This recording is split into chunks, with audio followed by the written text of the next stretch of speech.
To deal with the potential ill effects of cryptocurrency, the government of India has introduced new norms, stricter norms for the crypto exchanges. Hello students, welcome to Drishti IAS. In this session, we'll look at these strict regulations that the crypto exchanges in India will now have to follow. So let's begin. And before we dive into the details, let me just tell you that we have this new course for you, which is the Studio GS Foundation live online course. Here you're going to get a complete coverage of your UPSC prelims and mains syllabus. And you'll also have 3 languages to choose from: English, Hindi and Hinglish.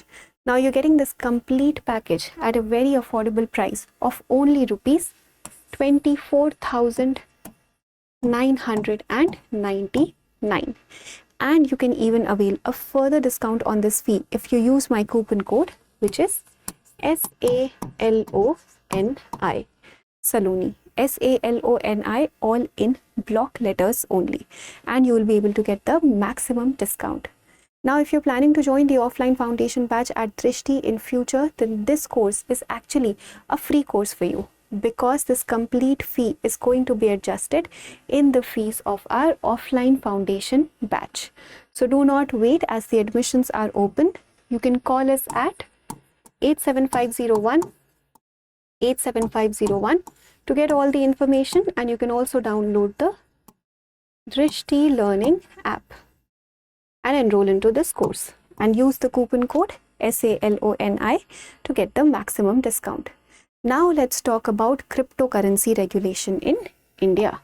So what has happened is that the government of India, in the form of Financial Intelligence Unit, so the watchdog that we have for the cryptocurrency in India, it is Financial Intelligence Unit, or FIU, that has come up with new norms that all these crypto exchanges will have to follow. What are crypto exchanges?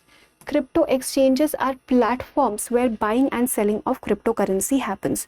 So here we are going to talk about these new norms, but before we do that, let us start with the basics. What do you understand by cryptocurrency, and what is the current situation of cryptocurrency in India? So what is cryptocurrency?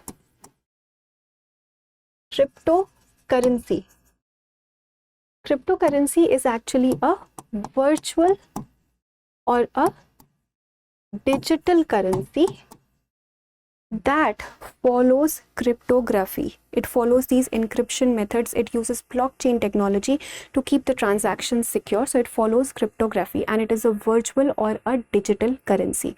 It is not fiat money. It is not a legal tender. It is not backed by the government of India. It is not backed by the Reserve Bank of India. And you cannot force anybody to accept payments being made in cryptocurrency.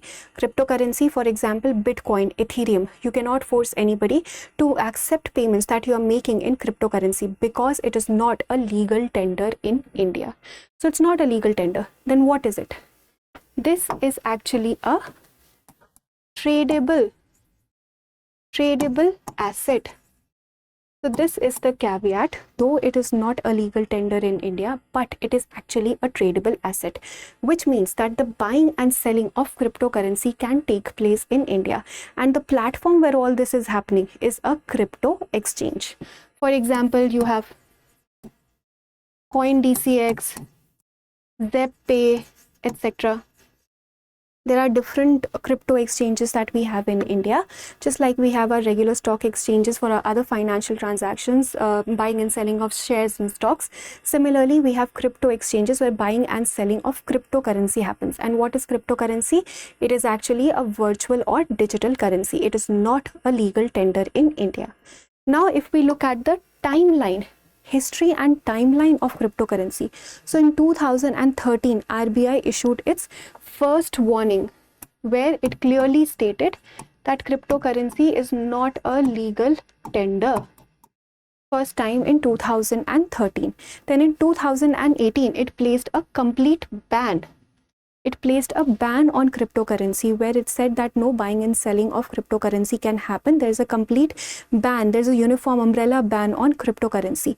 However, in 2020, this was overturned by the Supreme Court of India, where Supreme Court again made this a tradable asset. Buying and selling of cryptocurrency can happen on crypto exchanges. Then in 2022, Virtual digital asset was defined legally under the Income Tax Act. So cryptocurrency is actually a type of virtual digital asset because it's a virtual or a digital currency. It's a type of virtual digital asset, and for the first time virtual digital assets were legally defined in the Income Tax Act. So now what is the current situation of cryptocurrency in India? You can trade in cryptocurrency, but it is also taxed. The income on cryptocurrency is taxed according to the Income Tax Act. So in 2022's budget, tax rules were introduced. So the tax rules here are that there is a 30%, a flat 30% tax on gains made by buying or selling of cryptocurrency. There's a 30% tax that you'll have to pay, or you'll have to pay on any gains that you make by trading in cryptocurrency. And apart from this 30% of tax, 1% of TDS is also applicable. So these are the rules, these are the income tax rules, that whatever gains you make by trading in cryptocurrency, they are going to be taxed in India. So cryptocurrency in India is taxed as per the Income Tax Act.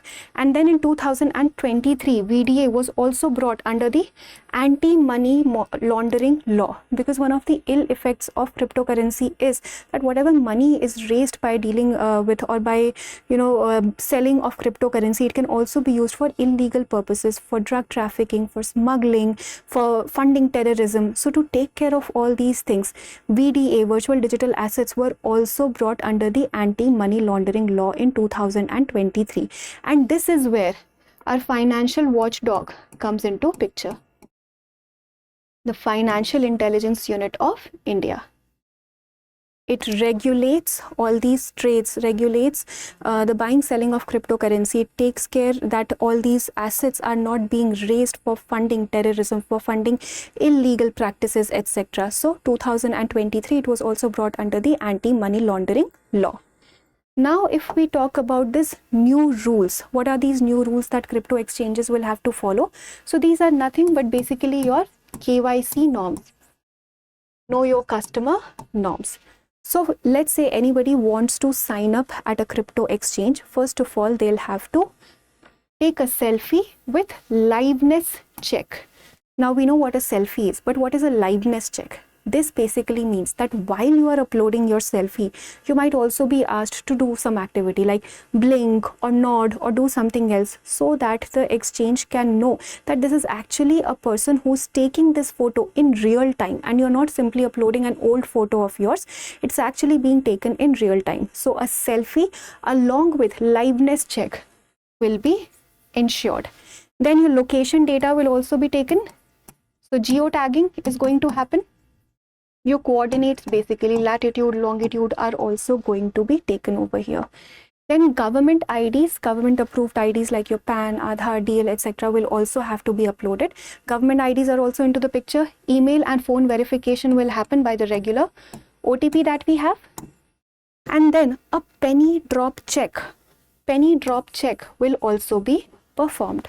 What do you understand by a penny drop check? For example, even in the normal financial transactions that we are making, to ensure that the bank account really belongs to the person that we are making that transaction to, we often transact, or we often pay a very small amount, 1 rupee, 2 rupee first, before making the actual financial transaction, to ensure that the bank account is legit. Similarly, here also a penny drop check is going to be performed, where these crypto exchanges are going to ensure that the account number or the account whatever you have mentioned actually belongs to you. You are the legit holder of that bank account. So penny drop check, by paying a very small amount, 1 rupee, 2 rupee, 100 rupee, are going to be is going to be done, and post that it will be decided that yes, you are actually a legitimate holder of this bank account. So this will happen. And then these KYC checks also have to be repeated. It's not a one-time thing, they will be repeated, and the frequency over here is going to be 6 months. 6 months for high profile or high risk individuals, and once in a year for everybody else. So who is a high risk individual? People who have links with tax haven countries, people who are making very large transactions. So all this is going to be monitored, and then all these high risk individuals are going to will have to ensure that KYC is done every 6 months, and for everybody else it will have to be repeated every 1 year. And all this is being done to ensure that no tax evasion happens, no money laundering happens, no illegal use of cryptocurrency happens. That's why these strict regulations have been brought into picture. And then certain things are also to be discouraged by the cryptocurrency, like ICOs and ITOs, initial coin offerings and initial token offerings. They are similar to the IPOs that we have in our stock exchanges. So similarly, we have ICOs and ITOs at crypto exchanges. So these also have to be strictly discouraged, because unlike the regular financial exchanges that we have one regulator. SEBI regulates all those markets. Then we have a unified law also to take care of all these things. But when it comes to cryptocurrency, we do not have a uniform law. We do not have a single regulator. Here, these crypto exchanges, they are not regulated by one body only, by one regulatory body only. There is SEBI also, there is RBI also, there is this Government of India also, FIU also. So there are many stakeholders that are actually involved, because it's very fragmented in nature, and we do not have a single cryptocurrency law also in India, unlike the normal financial exchanges that we have. That's why it is very, very important that such offerings are discouraged. ICOs and ITOs are discouraged, because it gets very difficult to justify the goodwill of the people who are who are actually putting them into the market, who are actually issuing those things, because it gets very difficult to keep a track of all these things over here. That's why these things are to be discouraged. And now these strict rules are going to take care of all these different things. So that was all for this video. With these strict norms, we can be hopeful that cryptocurrency, all the money that is being raised by trading in cryptocurrency, will not be put to bad use. Now let us look at a practice question for prelims. With reference to cryptocurrencies and financial markets in India, consider the following statements. 1. All cryptocurrencies are classified as virtual digital assets under Indian income tax law. 2. Cryptocurrency is a legal tender in India but is not considered fiat money. 3. Crypto exchanges operating in India are primarily regulated under the Prevention of Money Laundering Act by the Financial Intelligence Unit. 4. Stock exchanges such as NSE and BSE are regulated by the Reserve Bank of India. Which of the statements given above is or are correct? A. 2 and 3 only. B. 1 and 2 only. C. 3 only. Or D. 1, 2 and 3. Please provide your answers in the comment section, and we will meet in a new video. Thank you for watching. For more informative content, like, share and subscribe, and do not forget to press the bell icon to get the notifications.